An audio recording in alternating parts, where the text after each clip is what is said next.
Shalom, nageenyi koo kabajaaf jaalalaa lafa isin jirtanii fi iddoo isin jirtanitti isiniif haa baay'atu. Akkam jirtu kabajamtoota daawwattoota hordoftoota chaanaalii kana. Har'a immoo akkatatti loogoo bareedaa ta'e tokko chaanaalii keenyaaf, YouTube chaanaalii keenyaaf, Telegiraamii chaanaalii keenyaaf akkasumas miidiyaalee hawaasaa garaa garaatii fi loogoo bareedaan ta'e tokko nu barbaachisa. Loogoo kana akkaataa kamitti akka hojjetannu qabadhee dhiyaadheen jira. Namoonni loogoo hojjetachuun gaaffii isinitti ta'uu fi deebii isinii ta'a jedhee yaada. Hamma dhumaatti yoo hordoftan irraa fayyadamtu akkasumas guddaa irraa barattu. Hamma dhumaatti na hordofaan affeerraa kooti. Akkasumas namoonni chaanaalii kanaaf haaraa taatan mallattoo sabiskiraayim botanii tuquudhaan sabiskiraayim gochuudhaan gara chaanaalii kanatti gara maatii kanatti dabalamaa isiniin jedha. Akkasumas namoonni chaanaalii kana maatii taatan immoo baga irra deebuudhaan gara chaanaalii kanaa nagaan dhuftanii. Viidiyoon kun yoo isinitti tole laayik gochuudhaan na deeggara. Akkasumas immoo hiriyoota keessan qaqqabsiisuudhaaf sheer gootanii walii dabarsuu hin dandeessu.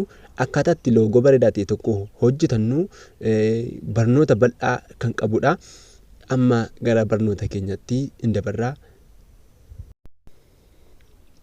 Egaan daawwattoota koo loogoo bareedaa ta'e tokko hojjechuudhaaf aappiin dirqama nu barbaachisu ni jiraata. Aappiin kun gosa garaa garaa fayyadamuu dandeessu. Garuu keessaa kan filatamaa ta'e tokko aappii Pixlab kan jedhamudha jechuudha. YouTubeii nama hojjetu hundumaaf kan fayyadu Pixlabii qofadha jechuudha. Pixlabiin baay'ee fayyada. Baanerii hojjechuudhaaf akkasumas immoo loogoo hojjechuuf, tambinaalee hojjechuuf baay'ee nu fayyada jechuudha. Namoonni Pixlabii hin qabne Pixlabii ammuma buufadhaa isiniin jedha. Karaa ittiin buufattan Play Store jalaa seenuudhaan Pixlabii yoo jettan argachuu hin dandeessu.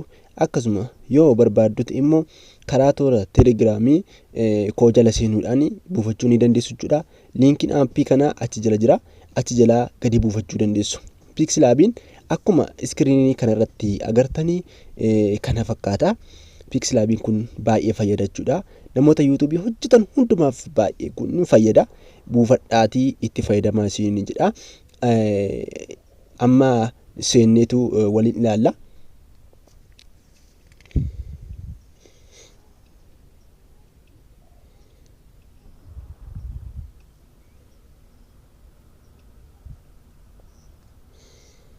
Erga seennee booddee akkaataa kanatti nu fida jechuudha. Feesiinsaa akkaataa kanatti nu dhufa. Jalqaba irratti nu tekstii jedheetu jira jechuudha. Nu tekstii kana irraa balleeffanna. Mallattoo diileetii tuquudhaan irraa balleeffanneetu haaraa godhanna jechuudha.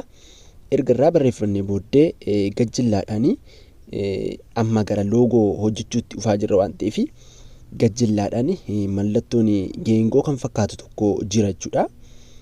Isa hin xunna. Erga xunnee booddee ammas sheepis kan jedhu gajjillaadhaan ni jira. Sheepis isa jedhu sana hin xunnaa jechuudha. Erga xunnee booddee ammas sheepii keessaa rektaangiliin jira, squarein jira, akkasumas immoo sarkiliin jira jechuudha. Achi keessaati sarkiliin filadha. Sarkilii nan filadha jechuudha. Sarkilii erga filadhee booddee akkaataa kanatti fida. Isa akkaataa kanatti fide kana xiqqoo nan bal'ifadha. Nan bal'ifadha. Egaa daawwattoota koo akkaataa garaa garaatiin, muudii garaa garaatiin hojjechuu hin dandeessu. Ani garuu fakkeenyumaaf akkaataa fayyadama isaa isin agarsiisuudhaaf waan muraasa hojjedhee isin agarsiisa. Baay'ee bareechatanii hojjechuu hin dandeessu. Dandeettii keessan irratti murtaa'a jechuudha. Kanaaf sarkilii kana ergan akkaataa kanatti godhee booddee mallattoo raayitii tokko jira. Raayit godheen keessaa ba'a jechuudha.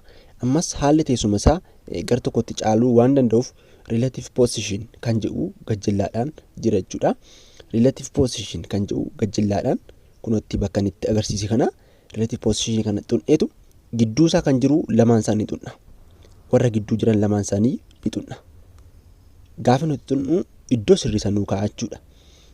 Gita lamaanuu iddoo sirrii sanuu kaa'achuudha. Erga akkas goonee booddee gara harka mirgaatti barreeffama gajjillaa jiran sana hin harkifna. Erga harkifnee booddee gajjillaadhaan stroke kan jedhu tokko ni jirti. Ishee xunna. Erga stroke sana xunnee booddee mallattoon qulfii tokko jirti. Inabil ishee gochuu qabna. Inabil goonaa jechuudha. Erga inabil goonee malkii nu filachiisa. Kalara nu filachiisa. Kalara sana tokko keessaa filanna. Ani fakkeenyaaf kalara isa gurraacha tokko nan filadha. Kuni xiyyoosa gurraachisuufidha kan inni nu fayyadu. Isaan booddee xiqqoo ol harkifneetu isa gurraachee kana xiqqootti guddifannaa jechuudha. Akkaataa kanatti erga guddifannee booddee raayit goonee keessaa baana. Ammas wanta kana sarkilii kana koppii godhachuu waan barbaaduu fi koppii kan jedhu sana gajjillaadhaan jira. Kunoo karaa gajjillaa sana koppii kan jedhu kirooppii bukkeedhaan jira waan ta'eef koppii sana nan tuqaa jechuudha. Erga koppii sana tuqee akkaataa kanatti lama naa godha. Koppii naa godha jechuudha. Lamaan isayyuu nan xiqqeeffadha isa tokko. Nan xiqqeeffadha. Ishee tokko xiqqeeffadheeni ammas haalli teessuma isaa sirrii waan naan taaneef relative positionidhaan lamaan isaa nan tuqa. Gidduu warra jiran lamaan isaaniiyyuu nan tuqa. Akkaataa kanatti bareechee erga akkaataa kanatti naa kaa'ee booddee kalara tokkoon filadha jechuudha. Bakkeeraan kan jiru kalara tokkoon filadha. Kalara tokko filachuudhaaf immoo kalara kan jiru ni jira. Isatti erga bu'ee booddee mallattoo cufaa sana isa inabil ta'ee taa'u nan bana jechuudha. Yeroo man banu yeroo suma kalara sana malkii sana naa jijjiira jechuudha. Kalara sana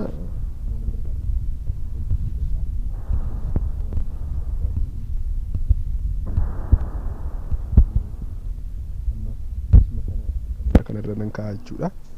Ergan kalara kanarra kaa'ee booddee ammas raayitii tuqeen keessaa ba'a. Erga raayitii tuqee keessaa ba'ee booddee gararraadhaan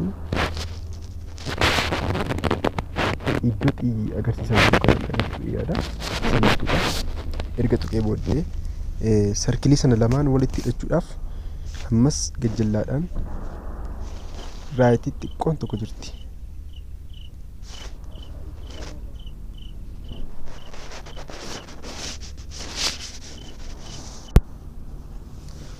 Raayitii xiqqoo sana ergan tuqee lamaan isaatti sarkilii lamaan isaatti na dharrama jechuudha. Sarkilii lamaan isaatti ergan dharramee booddee ammas gajjallaadhaan walitti hidhuudhaaf jira. Raayitii bukkeedhaan karaa harka bitaa ishee nan tuqa.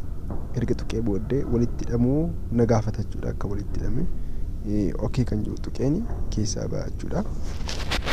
Amma akkaataa kanatti sarkilii sun lamaan isaa walitti nu hidhamee jira jechuudha.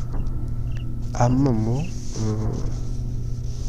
erga akkas goonee booddee ammas relative positionii irra tokkeedhaan bakka inni jiru wal qixxeeffadha jechuudha.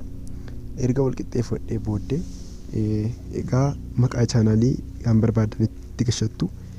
Akkaataan itti hojjedhu kunis istaayilii barbaadanii hojjechuu dandeessu. Kana akkaataan fayyadama isaa isin agarsiisuudhaaf kan hojjechaa jiru. Egaa maqaa barbaadanis irratti barreeffattu. Ani garuu fakkeenyumaaf maqaa chaanaalii koo koodii miidiyaa kan jedhu kana irratti barreessee isin agarsiisa jechuudha. Amma gidduu isaatti kaafii maa koodii miidiyaadha waan ta'eef qubee lama qubee jalqabaa lama fayyadamuu waan barbaaduu fi gararaadhaan mallattoon hidha'uu ni jira jechuudha.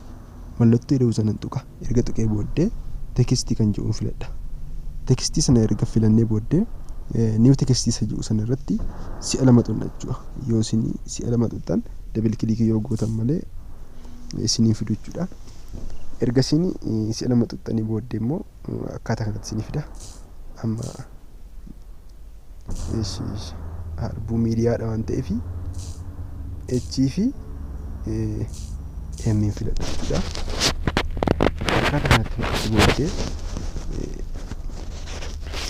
qubee sirreessuu fi barreeffama sirreessuu fi A kan fakkaatu jechuudha. Gajjallaadhaan jira isa tuttu. Erga isa tunnee booddee saayizii isaa ni guddifanna jechuudha. Saayizii qubee sana akkaataa kanatti guddifannee booddee hin argamu. Akka inni argamuuf bukkeedhaan strook kan jedhu barbaadanna. Isaan booddee erga barbaadannee booddee hin banna jechuudha. Yeroo nu strook bannu akkaataa kanatti inni adii ta'e malkii isaa amma ni gurraacha jechuudha. Xiyyoon isaa saniin booddee ni bal'ifnaa akkaataa kanatti erga bal'ifnee booddee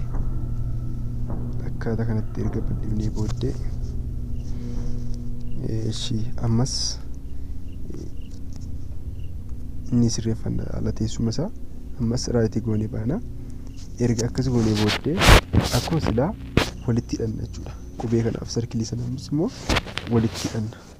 Walitti hidhachuudhaaf ammas kunoo gararraadhaan lafa agarsiisaa jiru kana ammas kan booddee raayitii kana lamaan isaanii ni xunna.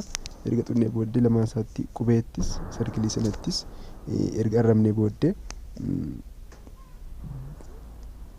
gajjallaadhaan lafa xiyya agarsiisu sana ni xunna jechuudha. Isaan booddee ammas innitu keessaa baana. Erga akkatti keessaa baanee booddee karaa harka mirgaarra kan jiru achis bunnee karaa harka mirgaarra kan jiru achis harkifnee irrees kalar isa jiru filanna jechuudha. Irrees kalarii gaafa filannu baakaappii nu godha jechuudha. Fuuldurratti nu deebisa. Balleessa isa fuuldura isaa akkaataa kanatti erga nu deebisee booddee amma nuti barreeffama irratti barreessinu jechuudha. Barreeffama irratti barreessuu fi akkuma sila isiniif kaase ida'uu isa jiru sana tunnee tekisti kan jiru tunnee booddee dabil kilikii goona jechuudha. Inni tekisti isa jiru dabil kilikii erga goonee booddee harbuu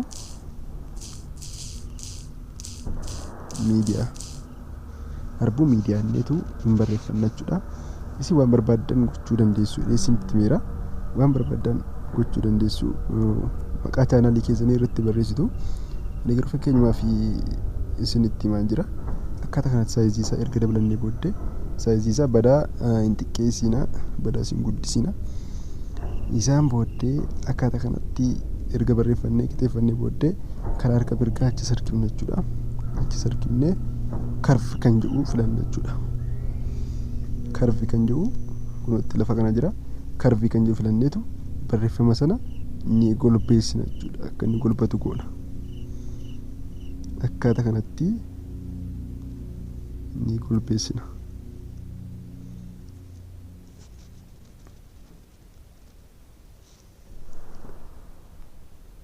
Xiqqoo ishee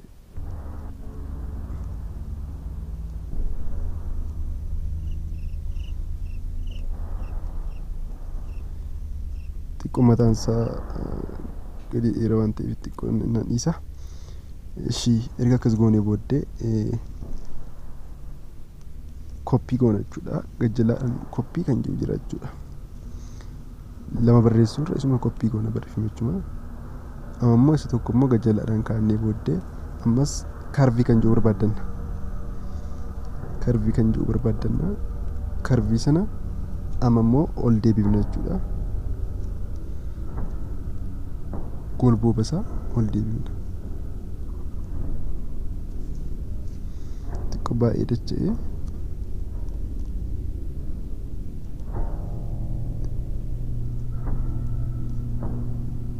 egaa ani fakkeenyuma tokko agarsiisuudhaaf gochaa jira. Isin kana caala bareechitanii hojjechuu dandeessu. Istaalii barbaadanii istaalii hangaraa keessanii hojjettu jechuudha. Inni gara fakkeenyuma tokko isin agarsiisuudhaaf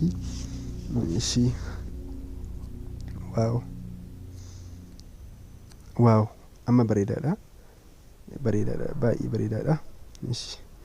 Erga akkas goonee booddee ammas walitti hidhanna jechuudha. Barreeffama sanaa fi sarkilii keenya waan nuti sila qopheeffanne sana walitti hidhanna. Ammas lafa raayitii sana xunneetu sadansaa raayitiitti goonee ammas walitti hidhanna jechuudha. Erga walitti hidhannee booddee keessaa baana. Akkaataa kanatti hundisaayyuu walitti nu hidhamee jira jechuudha. Erga walitti hidhannee booddee immoo baakgiraawundii isaa otoo hin jijjiirin dursaa